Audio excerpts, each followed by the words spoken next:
shot from outside the area we've seen so often ripple the net, but this one just went inches wide of Flecken's post. But moments before that, at the other end, Johan Wissa broke away and just showed how dangerous Brentford will be in these last, 5+ added minutes, because Wissa, at close range, fired a shot which almost went above Alisson. Alisson reacting quickly to get his hands above his head and get his hands on the ball. It remains 0-0, but this could still go either way. Back to you very shortly. I tell you what we should do is head to the Championship, and Betty Glover will tell you all about the news at Fratton Park. Yeah, we're about 35 minutes behind everyone else, Jason, after a medical emergency happened in the crowd just as the game kicked off. But we're into the second half now. It's just got underway. Portsmouth trailing Middlesbrough 1-0. Pompey will be so disappointed. They had so many chances. Marlon Pack went closest to an equaliser in the first half. Header at the far post before the ball was hooked away from the line by a Borough defender. But Middlesbrough have been looking sharp, especially on the counter. That's how they got the opener, and it was Latte Lath, who has been superb for them this season. Went 1-on-1 with the keeper, dinked it over and into the back of the net. It's Portsmouth 0, Middlesbrough 1. Yeah, lots to talk about Latte Lath leaving Borough, but if they're going to make the playoffs, he will be crucial. Let's go to Coventry City, Bristol City. Castle Long. Yeah, 5 minutes left, and Bristol City have thrown on Sinclair Armstrong for Nahki Wells up front to try and stretch the game, give the Sky Blues something to think about. The Robinson Fair have not turned up today. Coventry City deserve their 1-0 lead. You were talking a little bit earlier about Emmanuel Latte-Lat, and Aaron earlier was talking about the players of interest this transfer window. Well, the goal scorer Brandon Thomas Asante is another. He's been linked with a few clubs for a January move, but given the injuries Frank Lampard's side have currently got, he'd do well to keep the striker at his disposal, because he has been everywhere today. With about 4 minutes left, it's Coventry City 1, Bristol City 0. We've got to head back to the G-Tech. Andy Stevenson. Well, you may well have seen the interview Thomas Frank did with Gary Lineker this week. Frank said the league needs teams like Brentford, and this is why, because they have Liverpool really nervy in the closing minutes. Kevin Schade again down the left, and I repeat that Frank has thrown on Schade, put Brentford with 3 up front in this last 20 minutes or so as a corner comes in. Dealt with by Liverpool just, and the shot goes high and wide. It remains 0-0. Liverpool about to put on Federico Chiesa, they're Italian, but it's in the balance. Brentford 0, Liverpool 0. We've got 3.5+ added minutes to go. Lucas Fabianski, what are you doing? Will Parry. Yeah, he's not had a great game, Fabianski, but none of his teammates have either, really. It's still West Ham 0, Crystal Palace 1, but that scoreline could be changing imminently because Palace have a penalty. Substitute Eddie Nketiah was taken down by Fabianski. Almost identical chance that Nketiah had about 5 minutes ago with his first touch. He's tried to round the keeper the first time, and Fabianski smothered him. This time, Fabianski's got it all wrong. He's cleaned out Nketiah, and here is Mateta with the ball on the spot. But come back to me, Jason. Just quickly, because the chance... Yeah. There's a chance at the King Power. Sarah Mulkerrins. There was a huge chance for Fulham. They could have gone 3-0 up. Lovely ball down the left-hand side. Rodrigo Muniz on in place of Raul Jimenez. Wasn't quite able to finish it off properly. So it's still Leicester 0, Fulham 2. Back to Will Parry at the London Stadium for the penalty. Yeah, referee Thomas Bramall pointing straight to the spot, and here is Mateta to make it game, set and match with his second of the game. Fabianski gets a touch on it, but it creeps into the bottom right-hand corner. Palace are going to win this London derby. 3 points for Oliver Glasner's side against a dire West Ham team.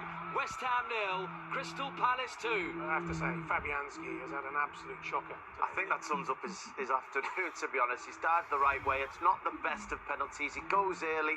It's a save he should make, and it just seems to wriggle underneath his body, and he's looking round for the ball. He just see if it's gone in. It's crept into the back of the goal.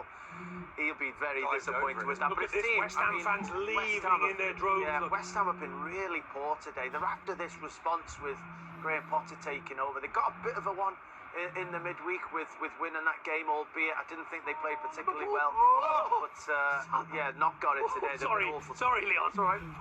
We are listening to you. 35 shots. I thought Salah just bended one into the corner there, Martin. It looked like it was textbook Salah, wasn't it? He was going to come to the rescue, and he just bends it round, but he doesn't get enough whip on it.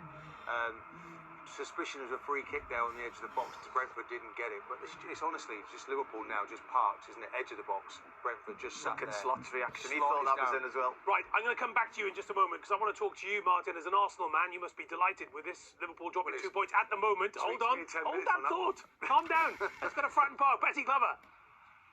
Oh, Jason, this is a good game. This has turned into a great game. Pompey nearly went 2-1 up. Matt Ritchie with a free kick, really dangerous box, and it just went inches above the post, but he just scored that equaliser as well. It was coming.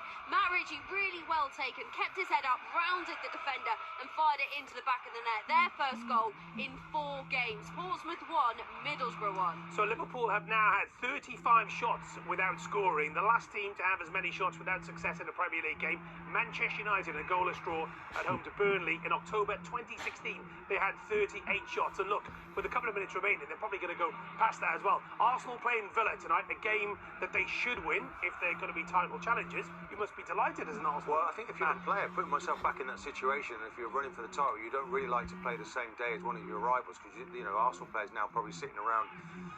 Well, do they sit around the radio anymore to actually? No, they sit watching final score. Yeah, sitting watching this, of course. But I still feel Liverpool are going to score. It's been an incredible number of opportunities they've had, but Brentford have been quite magnificent, and every time they've had a lot of opportunities themselves. We're still now on the edge of the box here. It's Trent Alexander-Arnold on the edge of the box. I think he's going to whip it across the goal. No. Oh my goodness! I can't believe it. It was inevitable. You said, didn't you? You said. Oh, I can't believe it. And Nunes is Oh my goodness! And it's Nunes. The away end has gone absolutely berserk. Wow! Andy Stevenson. You're right, Jason, the away end has gone berserk, but also notably the Liverpool bench, Arne Slot and his team are usually so calm, but that is a huge celebration right in front of me in the Liverpool dugout. It was Alexander-Arnold, a cross shot really, which Nunes was there to slot home. Nunes has actually not been very good at all since he came on 20 minutes ago, but he's put that one away. We're into 4 minutes of added time when that goal went home. It's Brentford 0, Liverpool 1, and what a big scoreline that could be. Unbelievable. You just felt, I think 10 minutes ago, the three of us said that something is going to happen. And Brentford, I mean, they've done everything to keep and 36 shot that was, Neil. Yeah, they'll be desperately disappointed that they haven't been able to see it through. But I said I'd be amazed if the game finished 0-0. And you also thought that, you know, as Martin was saying, if Liverpool are going to win the title, they'll score a goal. And, you know, how often have we seen down the years that the teams that win the title have a real ability to score late goals in tight games. And keep them out at the other end. Keep them out at the other end. And they've done that today, Liverpool. And Nunes, as Andy Stevenson said, hadn't had a great game. He was very erratic with his shots. They were here, there and everywhere. But it only takes one, wasn't it? Yeah, it only takes one. Trent Alexander-Arnold into a great place, fires it across, and he's in the right place at the right time. And it's a composed finish. Because Trent tries to cross it, it comes back to him again, and he punches it straight to him. There's a sea of players in the way. And then Nunes, who already had a very good opportunity when he came off the bench early on. Robertson as well. We wondered if the two subs were going to tie up again. This time, he didn't need a second opportunity to bury Here that they one. come again. Right, lots of other goals to tell you about as well. Let's head to St Andrews, Birmingham City, top of League 1. Adam Kotia. Birmingham City 1, Exeter City 0 here. Ethan Ladd's first ever goal for Birmingham in first half stoppage time. It was a left-footed volley guided in from Alfie May's cross. Little else has happened. Birmingham have been efficient, and this might be their 17th league win from 24 games this season. Birmingham the leaders 1, Exeter 0. Unbelievable. Nunes again. Andy Stevenson. Brentford pushing for the equaliser, punished at the back, and it's all over. Darwin Núñez with his second of the match. This time Harvey Elliott also on as a substitute.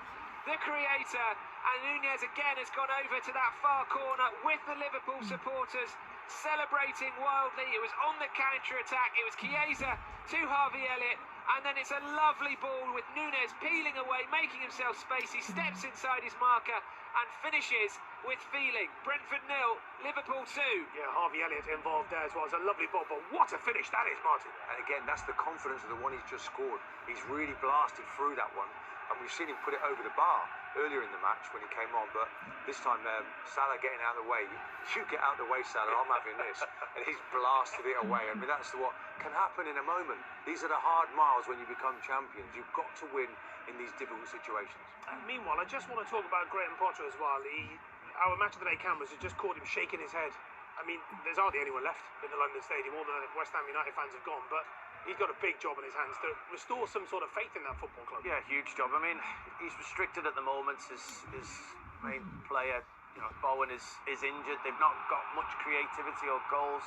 Paqueta needs people around him if he's going to be creative. They've got a lot of defenders in the team, yet they can't keep clean sheets. So, you know, it's all over the pitch at West Ham that they need to find a way of improving. And yeah, it won't happen overnight. It's such a big job, but he's going to. They need to find find it hard. They need recruits. Antonio out injured, Fulcrook with a hamstring injury, out for a while. Bowen broken foot. They need a striker.